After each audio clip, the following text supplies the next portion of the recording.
patient's father, and this guy is really did a lot of hard work for last 2 years to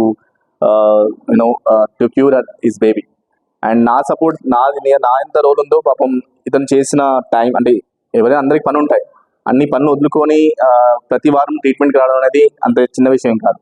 ఈ చిన్నపిల్లలు వచ్చే కొన్ని cancers కొన్ని అగ్రెసివ్గా ఉంటాయి, ఎంత ప్రాపర్గా చేస్తేనే అంత బెటర్ రిజల్ట్స్ ఉంటాయి మనకి. థ్యాంక్ యూ అండి, thank you so much.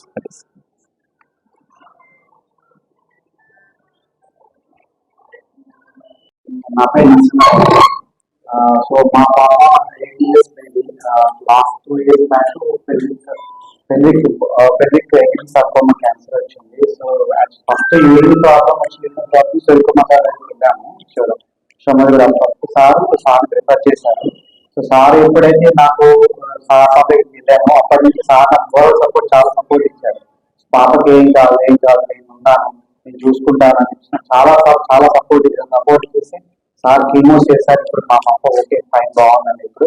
So మా పాప ఇప్పుడు ఇంత హ్యాపీగా ఉందండి కేవలం హరి సార్ వాళ్ళని. సో రీసెంట్ గా కీమోపోల్ రిమూవ్ చేశాము.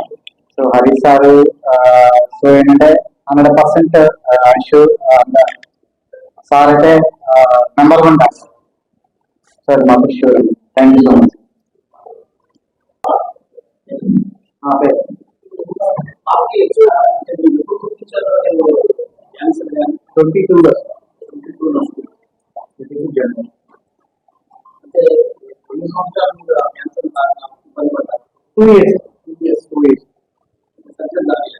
సర్జరీ లేకుండానే అంటే సర్జరీకి అనుకూలం కాదు, సర్జరీ లేకుండా సాక్షి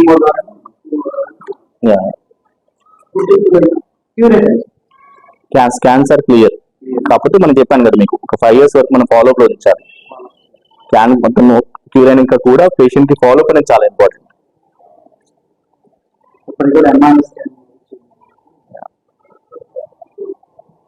అండ్ క్యాన్సర్ ట్రీట్మెంట్ అయినాక కూడా వీళ్ళందరూ నార్మల్ లైఫ్ జీవించవచ్చండి.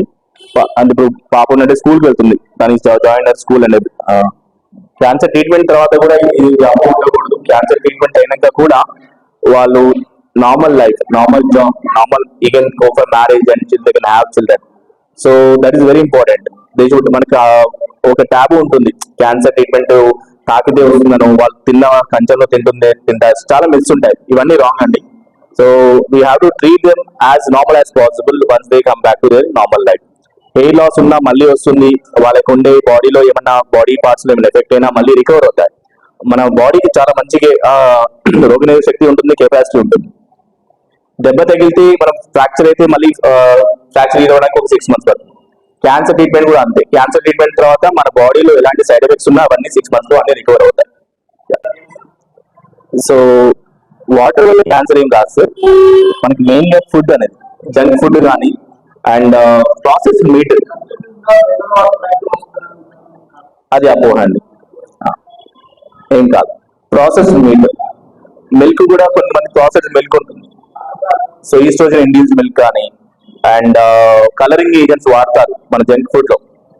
ఆ కలరింగ్ ఏజెంట్స్ అయితే కానీ సాల్టెడ్ పికిల్స్ మనం వారంలో ఎక్కువ తీసుకుంటే బాగుంటుంది. కానీ ఎవ్రీడే సాల్ట్ పికిల్స్ బాగా స్టోర్ చేసిన సాల్ట్ పికిల్స్ తిన్నా కూడా మనకి స్టమక్ క్యాన్సర్ వచ్చే ఛాన్స్ ఉంటుంది.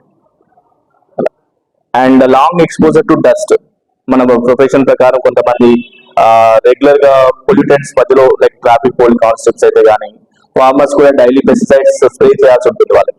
So long term exposure to dust కానీ these chemicals also the reason for the cancer.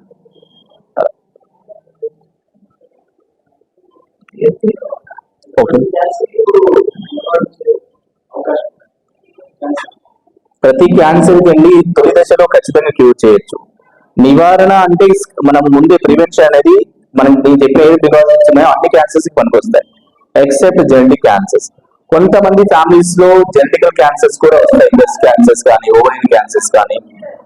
వీటిని నివారించడం కుదరదండి, ఎందుకంటే వాళ్ళకు జన్యుపరంగా వాళ్ళ యొక్క పేరెంట్స్ నుంచి వచ్చిన కొన్ని జీన్స్ మ్యూటేట్ వల్ల వస్తాయి. ఆ ఒక్క క్యాన్సర్ తప్ప మిగతా క్యాన్సర్ అన్ని మనము ప్రివెంట్ చేయొచ్చు. అండ్ ఈ జన్యుపరమైన క్యాన్సర్స్ లో కూడా ఎప్పుడైనా మనం ఒక ఫ్యామిలీ మెంబర్ ఎవరికైనా జన్యుపరమైన క్యాన్సర్ అని డిటెక్ట్ చేసినప్పుడు మనం అప్రమత్తం చేస్తాము వాళ్ళ పిల్లలకి రాకుండా. బ్రెస్ట్ క్యాన్సర్ అండి. Breast cancer, colon cancers genetical గా వచ్చే ఛాన్సెస్ ఎక్కువగా ఉంటాయి. సో మన పేషెంట్ జెనెటికల్ గా జెనెటిక్ క్యాన్సర్ కాదని తెలుసుకోవడానికి కూడా మనం ఒక టెస్ట్ చేస్తాం. వాళ్ళ క్యాన్సర్ పేషెంట్ 30 సంవత్సరాలతో వచ్చారు, బ్రెస్ట్ క్యాన్సర్ తో వచ్చారు. బ్రెస్ట్ క్యాన్సర్ అనేది 60 ఏళ్ల వయసు పైబడిన వాళ్ళకి మాత్రమే వస్తుంది.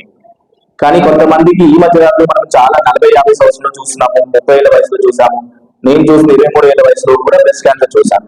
సో ఇలాంటి వాళ్ళ పేషెంట్స్ కి ఎందుకు వీళ్ళకి ఇంత చిన్న వయసు ఎందుకు వస్తుందని ఫర్దర్ గా మనం టెస్ట్ చేసినప్పుడు వాళ్ళకి జెనెటికల్ గా ఉన్నట్టు BRCA అనే మ్యుటేషన్ పాజిటివ్ వచ్చింది.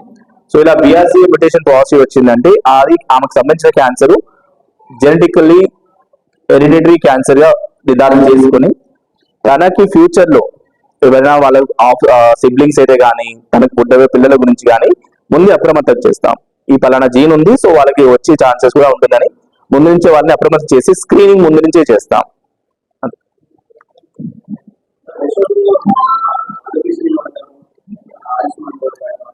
యా, మన దగ్గర ఇప్పుడు ఆరోగ్యశ్రీలో ఆయుష్మాన్ భారత్ లో రేడియేషన్ థెరపీ వరకు మనము అవైలబుల్ చేయగలిగామండి.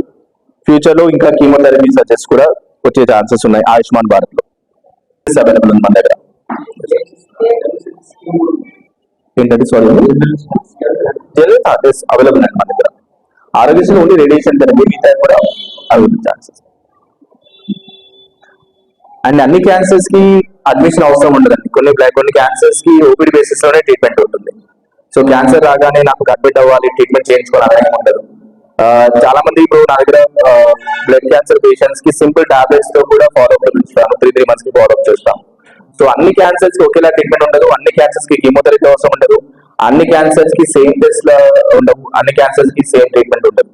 సో క్యాన్సర్ ట్రీట్మెంట్ కి వాళ్ళకి అడ్మిషన్ అవసరమా, క్యాన్సర్ ట్రీట్మెంట్ కి వాళ్ళకి కీమోథెరపీ అవసరం అనేది డిసైడ్ చేస్తాం.